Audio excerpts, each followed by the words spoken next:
fur, claws, werewolves. Much like vampires, ghosts, and demons, werewolves have been a staple part of horror pop culture for decades, and a part of folklore for centuries longer. As time went on, from culture to culture, the werewolf myth has evolved, changing from the earliest legends of man turning into beast, and being affected by the influence of Christianity. In this video, we'll explore the myths and lore of werewolves throughout history, primarily in Europe, as well as the growing prevalence of werewolf fiction in the modern era. The concept of shape-shifting, or the ability for a human to change into animal form, has existed in folklore for thousands of years, ranging back to ancient Mesopotamia. Ancient Greek mythology had a number of depictions of men changing into wolves, often as a form of punishment for murder or cannibalism. Lycaon was a king in Greek mythology that tested Zeus's omniscience and was punished by being turned into a wolf. This concept continued into the Middle Ages, although there lacked any widespread belief in men changing into wolves. It was during this time that the term werewolf was first recorded, meaning man-wolf, and some legends from this era related to werewolves from Germany and Scandinavia. A poem from the 12th century recounting the tale of a Viking prince also mentions another prince and makes claims that he was a werewolf. The poem states that as prince he ruled towns, but at night he prowled in the guise of a wolf. The Eastern European mythology of a werewolf continued to evolve and take on the traits seen in vampires and undead creatures, whereas the Western European werewolf would become more associated with witches. Throughout the 16th, 17th, and 18th centuries, there was a widespread panic over satanic witches across Europe. Roughly 40,000 to 60,000 people were executed during this period after being accused of being witches, mostly women, and they were burnt at a stake, hung, or beheaded.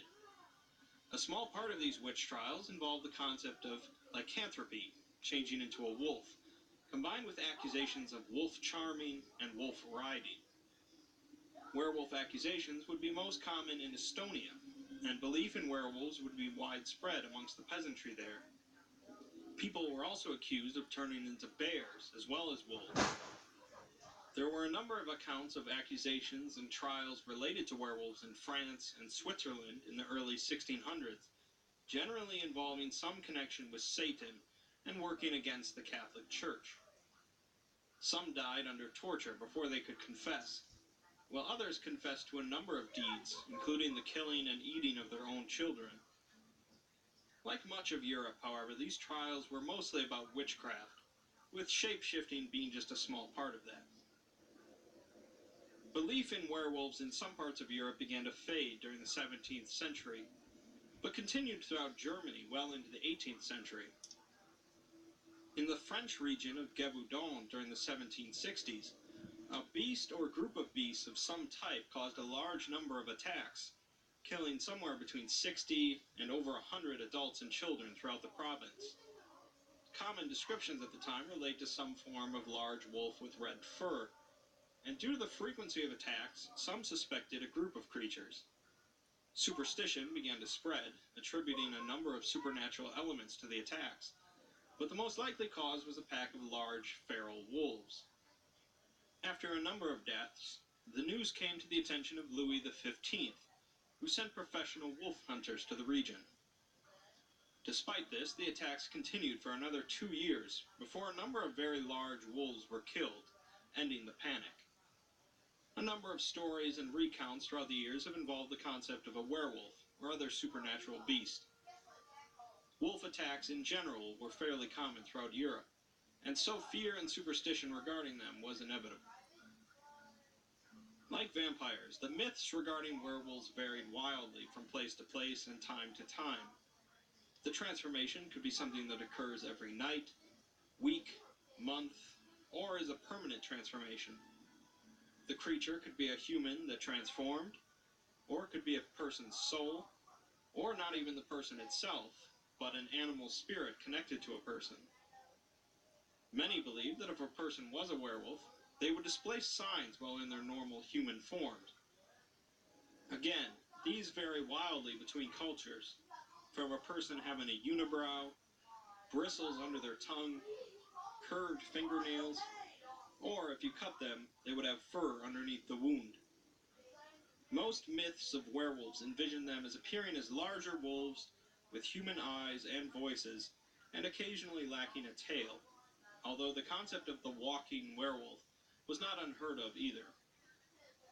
For one to turn into a werewolf, one could wear a wolf skin or clothes made from parts of a wolf, as well as drinking rainwater from the footprint of a wolf.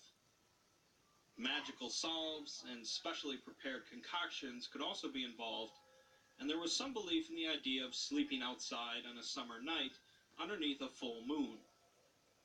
A connection or allegiance with Satan was often believed to be a part of werewolf folklore, with potential werewolves gaining knowledge of the transformation from Satan himself. On the flip side, there was also believed that God punished certain individuals, especially those excommunicated from the church, by turning them permanently into wolves. Of course, the processes in which people believed they could cure lycanthropy ranged from laughable to gruesome.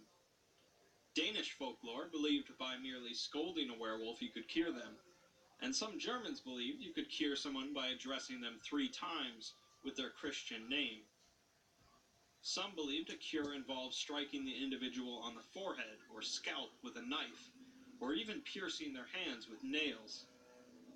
Conversion to Christianity was involved, as well as exorcisms to remove an evil spirit or demon. Wolfsbane was also utilized in an effort to cure lycanthropy, which is interesting since wolfsbane poisoning is often fatal in humans. Moving on from folklore to fiction, werewolves began to build up popularity as a literary device during the 19th century.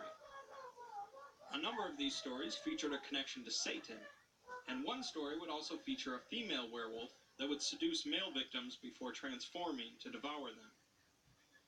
The 20th century, however, was filled with werewolf stories and films, with the first film being released in 1913, called The Werewolf. The film apparently drew from older folklore, featuring a witch that turns into a wolf. All prints of the film were supposedly destroyed, however, and is assumed to be a lost film.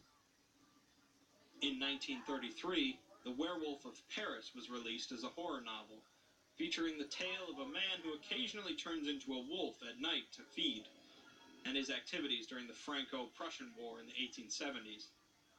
The novel is considered to be one of the most important pieces of werewolf fiction, and was a New York Times bestseller.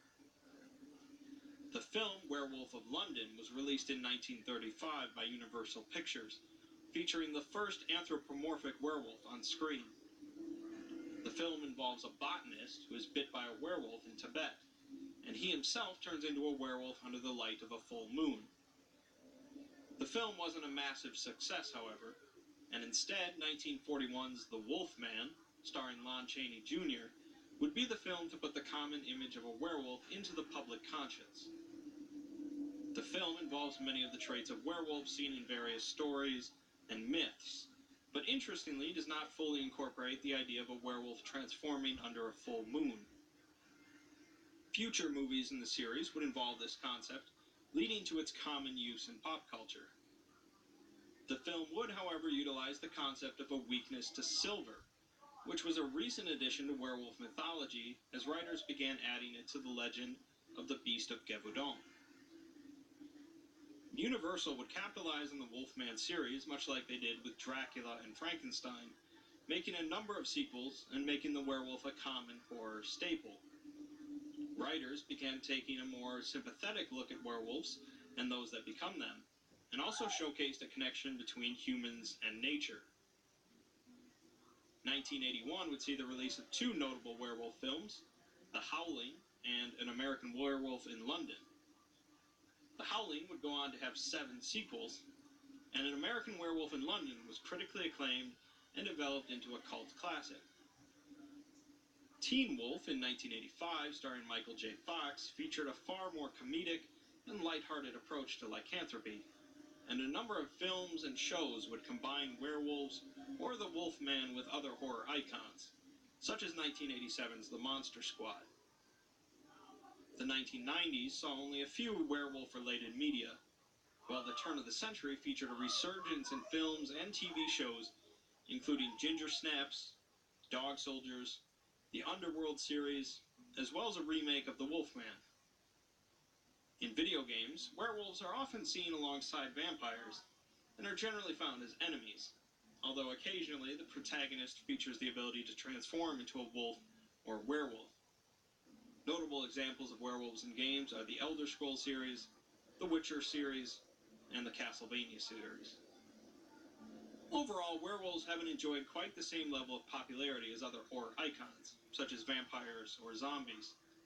The reasons for this are debatable, possibly due to the charm and sexual connotations of the vampire, and the apocalyptic connections and themes of zombies. But werewolves have not been ignored either. The modern image of a ferocious, feral creature stalking the night to rip apart and devour a helpless victim is certainly a fearsome one. While it's unlikely that werewolves will ever surge to the top of popularity for horror fans, there will always be a place for them under the light of a full moon.